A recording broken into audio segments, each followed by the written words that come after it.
ವಿರಾಜಪೇಟೆ ವಿಧಾನಸಭಾ ಕ್ಷೇತ್ರದಲ್ಲಿ ರಸ್ತೆಗೆ ತೆರಳಿ ಬೀದಿ ವ್ಯಾಪಾರಿಗಳಿಗೆ ಸಹಾಯವಾಗಿ ಛತ್ರಿಗಳನ್ನು ವಿತರಿಸಲಾಯಿತು. ಸಚಿವರಾದ ಬಿಜೆಡ್ ಜಮೀರ್ ಅಹಮದ್ ಖಾನ್ ಅವರ ಸಹಕಾರದೊಂದಿಗೆ ಈ ಸೇವೆ ನೀಡಲಾಗಿದೆ.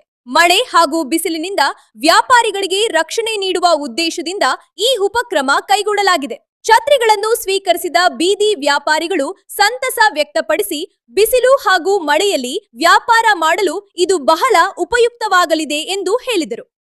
ರಸ್ತೆಗಳಿಗೆ ತೆರಳಿ ನೆರವು ನೀಡಿರುವುದಕ್ಕೆ ಅವರು ಧನ್ಯವಾದಗಳನ್ನು ತಿಳಿಸಿದರು.